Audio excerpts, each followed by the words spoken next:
ขอการครูบาอาจารย์กล่าวธรรมะจักหน่อยนะมัตถุรัตนตยัสสะขอความนอบน้อมของข้าพเจ้าจงมีแด่พระรัตนตรัยอภิวันทนาน้อมพระจอมไตรอันล้ำค่าพระพุทธาผู้โลกตั้งเป็นองค์แก้วหน่วยปฐมอภิวาทกราบก้มพระธรรมทรงผ่องใสเลิศวิไลงามงดดังสุรีแยงพื้นผู้เป็นพื้นหน้าบุญล้นพระสังโฆองค์เอกวันธนานกใบขมาก้มกราบการขอถวายความเคารพครูบาอาจารย์พระสงฆ์สามเณรทุกหมู่ทุกองค์ขอขัดกล่าวธรรมะขอความสุขความเจริญจงบังเกิดมีแก่ญาติธรรมมุสุผู้สุคนมุนินทาวทนัมโพชาข้าพาสัมภวะสุนทรีสารนังปานินังวานิไมหังปีนะยะตังมะนังขอพระสัทธรรมอันอำไพในห้องแห่งบงกฎคือพระโอษฐ์ของพระจอมมุนีผู้เป็นที่เพิงของสัตว์ทั้งหลายจงกระทำใจของข้าพระเจ้าให้เอิบอิ่มนะสัจจาวาสโรโหตินะสัจจโหติพระมโนกัมมุนาวาสโรโหติกัมมุนาโหติพระมโน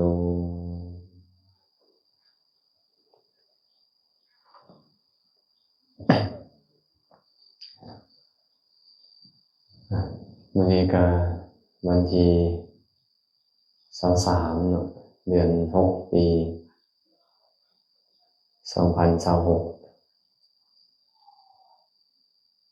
บรรยากาศคือเก่าเนาะในหมดมือได้ก็คือเก่าคือนั่นนี่แหละลมหายใจกับแผ่วเบาลงสุดท้ายแล้วก็หยุดหายใจกันก็ไปตามยถากรรมผู้ใดมีความเห็นถูกต้องเนี่ยก็ไปในทางที่ชอบไปผู้ใดมีความเห็นบ่ถูกต้องก็ไปในทางที่บ่ชอบไปแต่สุดท้ายแล้วชีวิตของทุกคนก็เป็นแบบนี้เหมือนมาเล่นละครฉากหนึ่งนะแม่ว่าเหมือนกำลังมาเล่นละครฉากหนึ่งแสดงเป็นตัวนี่แสดงเป็นตัวนั่น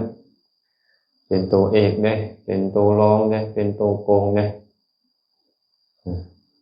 ก็มาแสดงให้กันเลยสุดท้ายแล้วก็จากกันไปเดี๋ยวก็มาอีกเดี๋ยวก็มาอีกอยู่นี่แหละตามใดก็ตามคือกิเลสมันยังบ่หมดไปจากใจบ่มีผู้ใดที่จะสามารถนำเขาออกไปจากกงเกียนกงรอของการเวียนตายเวียนเกิดได้นอกจากตัวเขาเองเกิดมาทุกเทื่อบางเทื่อก็มาแสดงเป็นตัวละครดีบางเทื่อก็เป็นแสดงเป็นตัวละครให้เห็นบ่ถามว่าการเป็นตัวละครดีตัวละครให้เนี่ยมันมาจากไสมันมาจากกิเลสที่มันฝังอยู่ใต้ขันธสันดานของพวกเขาเนี่ยมันเห็นให้พวกเขาเนี่ยกลายเป็นคนดีกลายเป็นคนบ่ดีเลยขึ้นต้นคาถาเมื่อกี้นี้ว่านะชัจจาวะสโรโหตินะชัจจาโหติพรามโนกัมมุนาวะสโรโหติกัมมุนาโหติพรามโนบุคคลจะเป็นคนถอยเพราะชาติกำเนิดกับบ่แม่น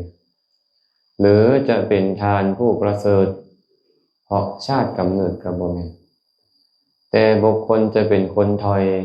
บุคคลจะเป็นผู้ประเสริฐเพราะกรรมคนเฮานี่นะบ่ได้แม่นเป็นคนชั่วซ่าต่ำซามย้อนชาติกำเนิดได้เกิดในตระกูลต้อยต่ำเกิดในตระกูลคนชั่วซ่าลามกปานใดก็ตามแต่ว่าบ่ได้แม่นว่าเกิดมาแล้วมันจะชั่วเห็นบ่ตรงกันข้ามนี่ล่ะบางคนเกิดในตระกูลสูงส่งตระกูลอันประเสริฐเป็นเจ้าฟ้ามหากษัตริย์เป็นคนชั่วก็หลายเนาะเป็นคนชั่วก็หลายพระพุทธเจ้าเลยบอกว่านะชัจจานะชัจจาคือบ่แม่นเพราะชาติกำเนิดวะสโรโหติจะเป็นคนถอยนี่นะ วัสระนี่เพิ่นแปลว่าถอยเป็นจังได๋พอออกเพชรคนถอยฮะคนจิตใจบ่ดีบ่งามแม่นบ่คำเว้าบ่ดีบ่งามความประพฤติบ่ดีบ่งามเอิ้นว่าคนถอยสัวซ่าลามกนั่นเองมันเป็นเพราะชาติกำเนิดบ่แม่นดอก แต่เป็นเพราะหยังล่ะกรรมมุนาโหติวสโลเพราะการกระทำของเจ้าได้บ่แม่นว่าเจ้าเกิดในตระกูลต่ำต้อยแต่เจ้าจะเป็นคนต่ำต้อยนำจะเป็นคนถอยบ่แม่นบางคนเกิดในตระกูลของโจรก็เป็นคนดีก็หลายแม่นบ่เพราะฉะนั้นการกระทำนี่แหละที่เขาเอิ้นว่ากรรมนี่นะเป็นตัวบ่งชี้ว่าเจ้าดีหรือบ่ดีเฮาอย่าวัดกันอยู่ที่ชาติกำเนิดบ่แม่นว่าโอ้ยเจ้าเกิดในตระกูลกษัตริย์แล้วเจ้าดีเจ้าจะเกิดในตระกูลพราหมณ์ตระกูลเศรษฐีแล้วว่าดีข้อยเกิดในตระกูลคนขอทานเกิดในตระกูลคนยากจนอนาถาแล้วว่าข้อยบ่ดีมันยังบ่ถึกอันเนาะ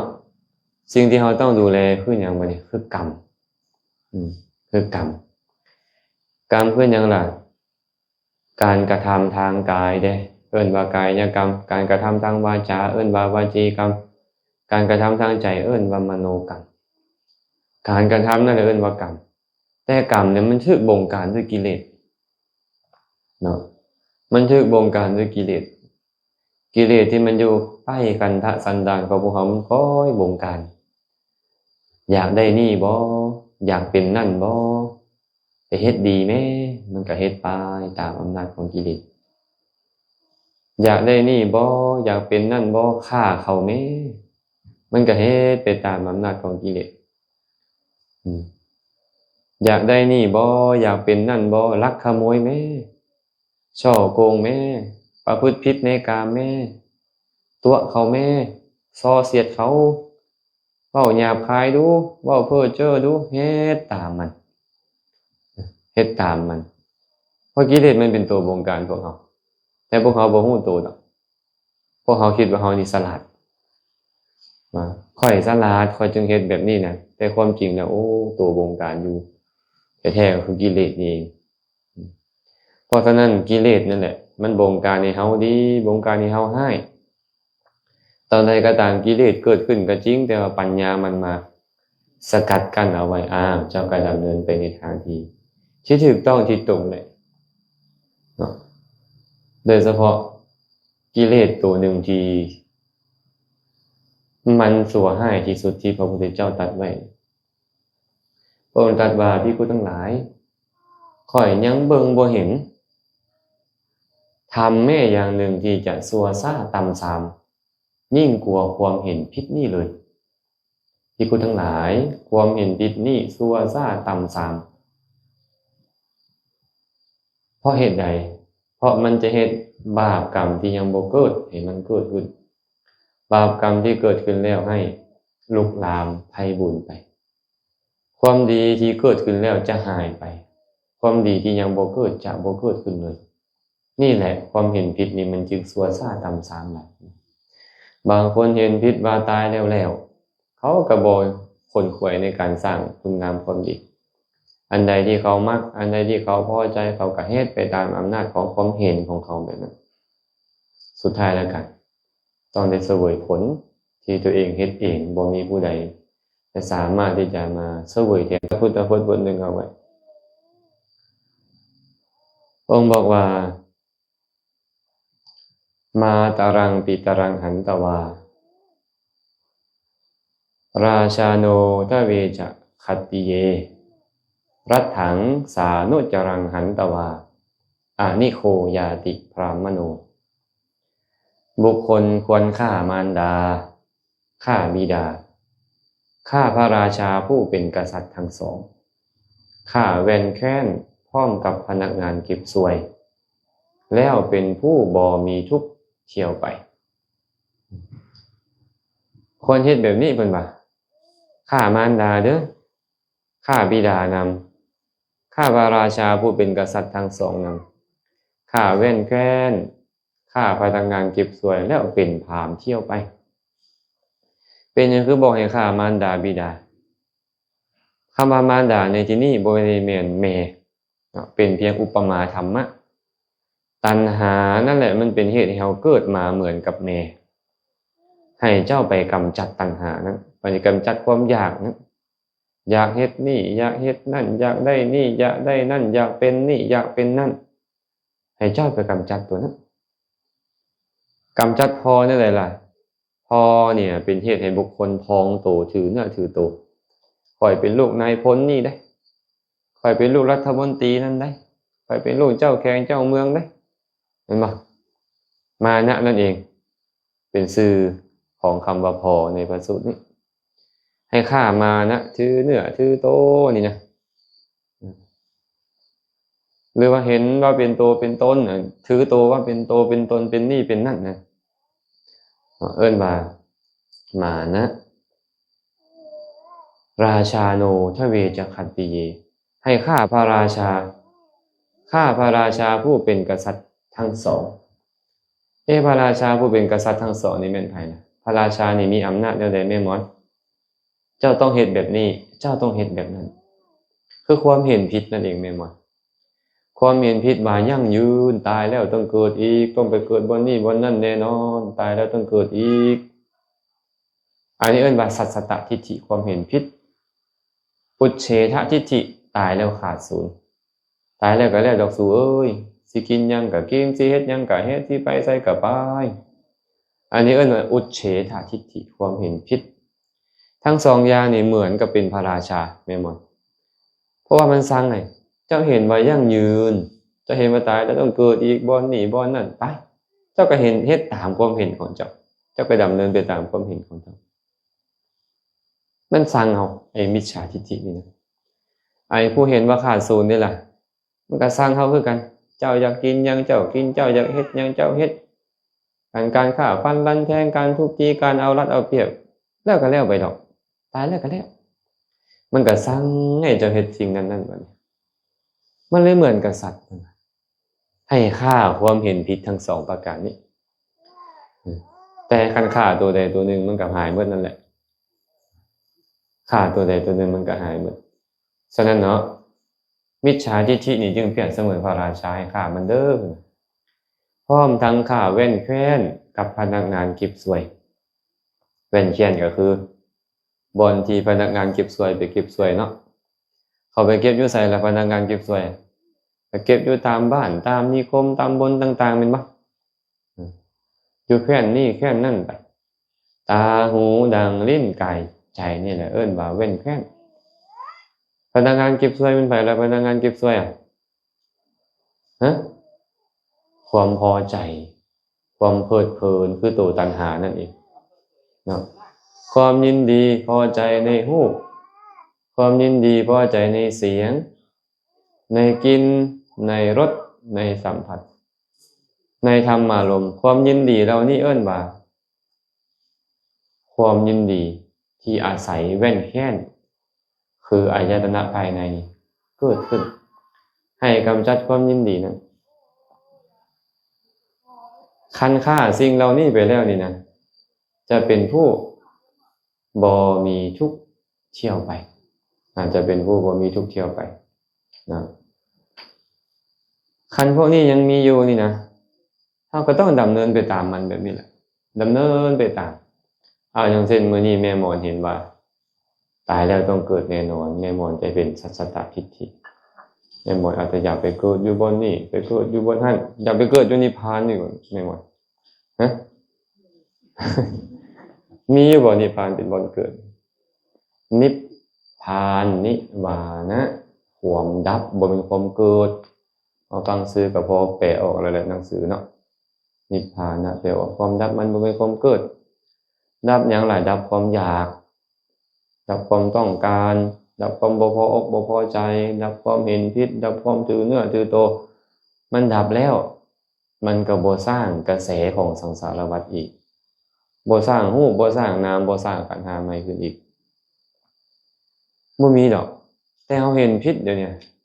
เฮาเห็นผิดว่าต้องเกิดอีกต้องเกิดอีกอยู่เนี่ยมันก็เลยว่ามีสัสสตทิฏฐิมันก็ต้องดำเนินไปตามมัน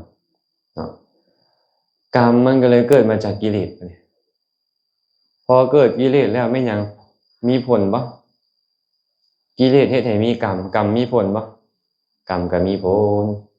มีผลไปได้ล่ะมีผลเฮ็ดให้เราประสบทุกข์เฮ็ดให้เราต้องได้เสวยผลของมันคันกรรมดีก็เฮ็ดให้เราต้องได้เสวยผลดีบางคนได้เห็นรูปดีได้ฟังเสียงม่วนได้ดมกลิ่นหอมๆได้ชิมรสชาติแซ่บๆได้สัมผัสทางกายดีๆได้ธรรมารมณ์ดีๆแล้วกิเลสเกิดอีกเลยเด้พอใจแล้วยินดีแล้วยึดมั่นผูกพันห่วงแหนแล้วเห็นบ่แม่มอนมันสูญเสียไปก็บ่พอใจอีกแล้วทุกข์อีกแล้วมันยังกิเลสเมื่อมีกิเลสอยู่มันก็เฮ็ดกรรมต่อเมื่อเฮ็ดกรรมต่อมันก็ส่งผลต่อมันก็หมุนวนอยู่แบบนี้บ่สิ้นสุดตรงกันข้ามบัดนี้ผู้ได้เสวยผลที่บ่ดีเห็นรูปก็บ่ดีฟังเสียงก็บ่ม่วนดมกลิ่นก็บ่หอมเลยรสชาติเป็นต้นก็เช่นเดียวกันบ่พอใจมันมาเป็นเบิ่งหน้าบางคนก็พอใจเด้ถึงจะได้บ่ดีก็ยาก็พอใจอยู่หั่นแหละ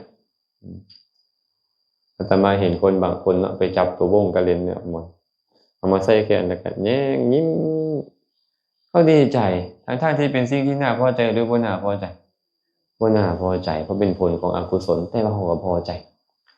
บางคนไปกินมาเพี้ยเหม็นๆขมๆความจริงแล้วอันเหม็นๆขมๆนี่เป็นสิ่งที่น่าพอใจบ่เป็นผลของความชั่วแต่คนนั้นไปมักก็มีว่าง่ายๆคือเฮ็ดกิเลสให้เกิดขึ้นไม่ออกนิ่งกินตำบักหุ่งให้ได้ไม่ออกนิ่งบ่ส้มบ่เอาบ่เผ็ดบ่เอาทั้งๆที่ส้มๆเผ็ดๆนี่มันเป็นผลของอกุศลแม่นบ่ที่เฮาเป็นทุกข์ที่เฮาดันไปมักมันบางคนบ่มักก็เป็นโทสะบางคนมักก็เป็นโลภะเนี่ยไอ้กิเลสเนี่ยเกิดขึ้นอีกแล้วอาศัยการกินอาศัยการเห็นการฟังมันก็สร้างกรรมต่อเวลาสร้างกรรมแล้วก็ส่งผลก็หมุนอยู่แบบนี้แหละกิเลสเกิดขึ้นเฮ็ดกรรมดีกรรมชั่วส่งผลเป็นความสุขเป็นสิ่งที่น่าพอใจและบ่น่าพอใจกิเลสก็ครอบงำอีกสร้างกรรมอีกวนเวียนอยู่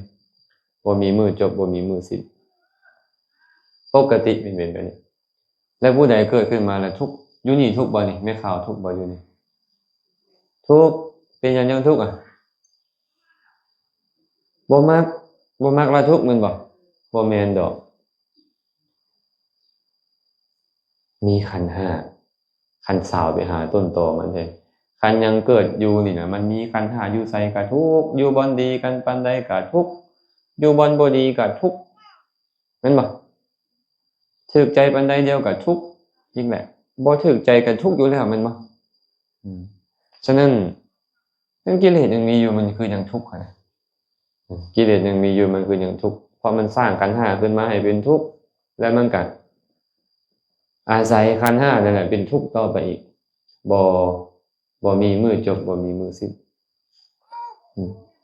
บางคนได้รูปบักดีๆได้เสียงบักม่วนๆคันเว้าภาษาบ้านเฮาก็คือได้ลาภได้ยศได้สรรเสริญแต่ก็ยังทุกข์อยู่มันเป็นหยังคือเป็นอย่างนั้นกิเลสไงกิเลสในใจมันเป็นจังซั่นเนาะเฮาก็พอสรุปได้แบบนี้ว่าความทุกข์ความดีความชั่วมันมาจากต้นตอคือกิเลสนี่แหละมันเป็นตัวซักนำพวกเราเฮ็ดจังได๋บัดนี้สิบำบัดความทุกข์ได้มันก็ต้องบำบัดกิเลสบำบัดความอยากความต้องการของพวกเราบำบัดความบ่พออกบ่พอใจเป็นต้นของพวกเราเนี่ยต้องบำบัดมันเมื่อบำบัดได้แล้วมันจะเป็นสุขมันจะเป็นสุขเนาะเฮ็ดจังได๋ที่บำบัดได้ล่ะบัดนี้ลำพังเฮาก็บำบัดได้ยากเพราะไอ้สติปัญญาซำเฮานี่มันเป็นสติปัญญาที่ออกจากทุกข์มันบ่แม่นสติปัญญาของเฮานี่บ่แม่นสติปัญญาพอสิออกจากทุกข์นะผู้ใดล่ะมีสติปัญญาออกจากทุกข์คนแรกเลยก็คือพระพุทธเจ้าเมื่อพระพุทธเจ้ามาแสดงสิ่งที่พระองค์ฮู้มาให้สาวกพระองค์ฟังสาวกพระองค์พอได้ฟังแล้วก็เดินตามพอเดินตามแล้วก็ออกไปจากทุกข์คือกันก็ออกไปจากทุกข์บ่ยึดมั่นถือมั่นในสิ่งใดๆเมื่อบ่ยึดมั่นถือมั่นมันก็บ่มีอีหยังที่เฮ็ดให้ต้องข้องต้องเกี่ยวมันก็บ่มีทุกข์ไปตามพระองค์เฮาก็เลยจำเป็นต้องค คบเสพสัตว์บุรุษคันเฮาบ่คบบ่เสพสัตว์บุรุษนี่มันออกจากทุกข์บ่ได้เนี่ยความเห็นมันยังบ่ตรงเลยนะในเบื้องต้นนี่นะเห็นบ่ความเห็นเฮามันบ่ได้ตรงเดี๋ยวนี้นะมันโคตรอยู่แม่หมดความเห็นก็พอมันโคตรไปตามอำนาจของโลภะได้ของโทสะได้ของทิฏฐิได้ของมานะได้ของมัญญาสาไถต่างๆพระพุทธเจ้าเห็นตรงพระสงฆ์สาวกเห็นตรงเฮาก็ต้องดำเนินไปตามเพิ่นคบเพิ่น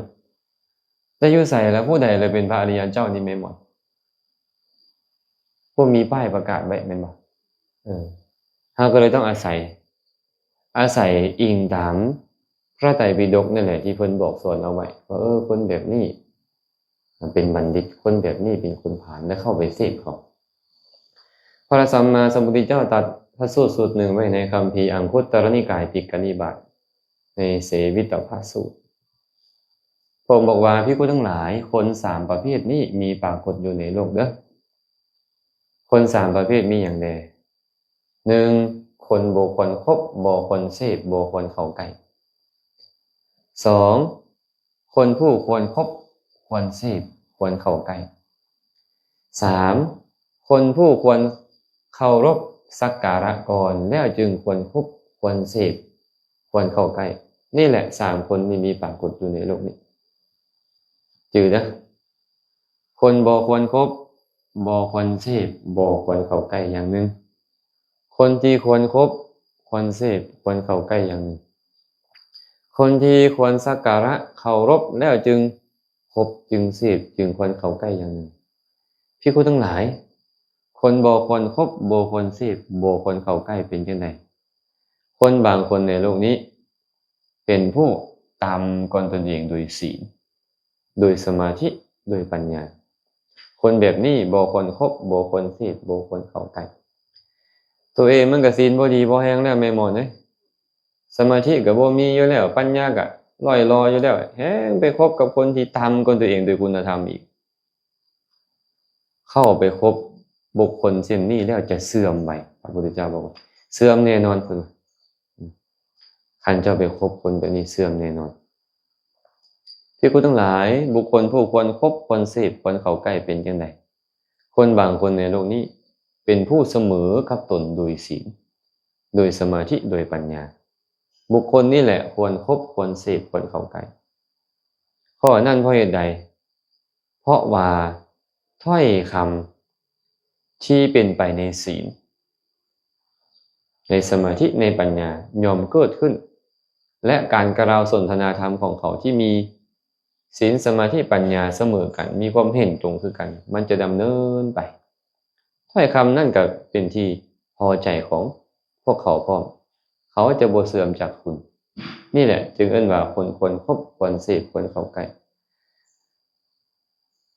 สุดท้ายพระองค์บอกว่าภิกษุทั้งหลายบุคคลผู้ควรสักการะเคารพก่อนแล้วจึงควรเสพควรคบควรเข้าใกล้เป็นแนวใดคนบางคนในโลกนี้เป็นผู้ยิ่งกว่าตนเองโดยศีลโดยสมาธิและโดยปัญญานี่แหละเอิ้นว่าคนควรสักการะเคารพและจึงคบเสพเข้าใกล้ข้อนั้นเพราะเหตุใดเพราะจะเฮ็ดศีลที่ยังบ่บริบูรณ์ให้บริบูรณ์เฮ็ดสมาธิที่บ่บริบูรณ์ให้บริบูรณ์เฮ็ดปัญญาที่บ่บริบูรณ์ให้บริบูรณ์ได้เขายอมประสบแต่ความเจริญย่อมเจริญไวนี่แหละเอิ้นว่าคนผู้ควรสักการะเคารพและจึงควรคบควรเสพควรเข้าใกล้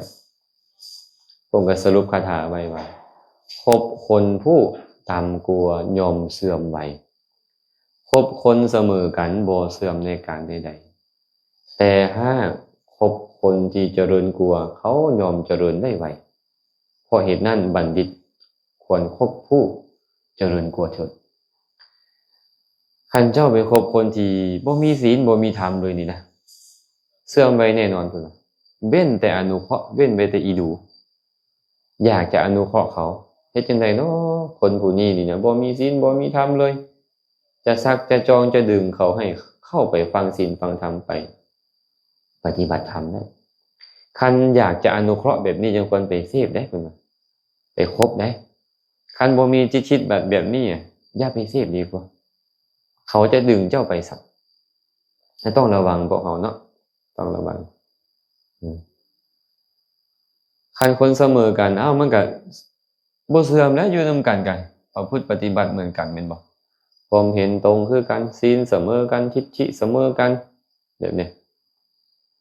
แต่ถ้าหากเอาไปคบคนที่เจริญกว่าเขาก็เจริญได้ไวศีลที่บ่ดีมันจะดีขึ้นบางคนบ่ยินดีในการรักษาศีลมาแต่เดิมได้แม่นบ่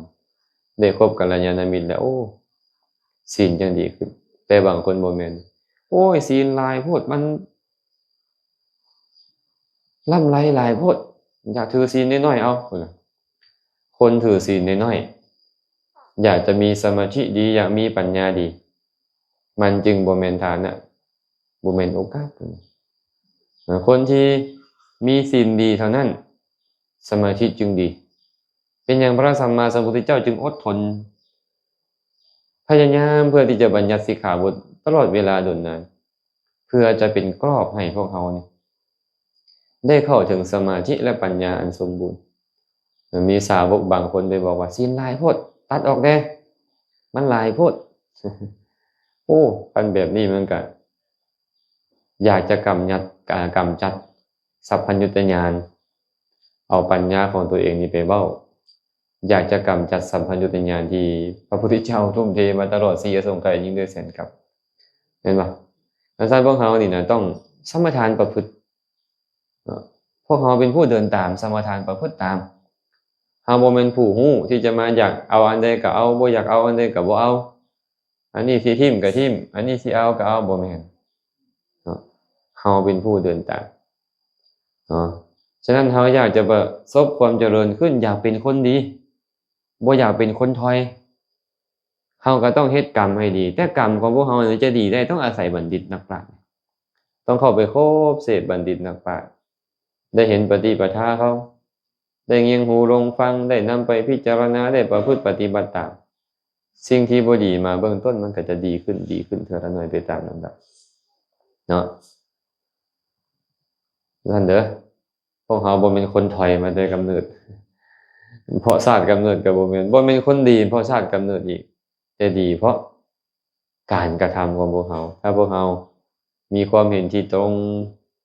ได้กัลยาณมิตรมีความเห็นตรงแล้วพวกเฮาก็พยายามคนขวยในการเฮ็ดกรรมที่มันตรงให้ยิ่งขึ้นไปแล้วเนาะมื้อนี้ก็คงจะบ่เว้าอีหยังหลายอนุโมทนาบุญนำญาติธรรมคนสุขคนที่สละเวลามาร่วมกันเจริญกุศลก็ขอให้บุญนี้จงเป็นปัจจัยอำนวยอันเป็นไปในทางที่ชอบประกอบด้วยธรรมแล้วก็ขอให้ความปรารถนาของทุกคนทุกท่านจงสำเร็จโดย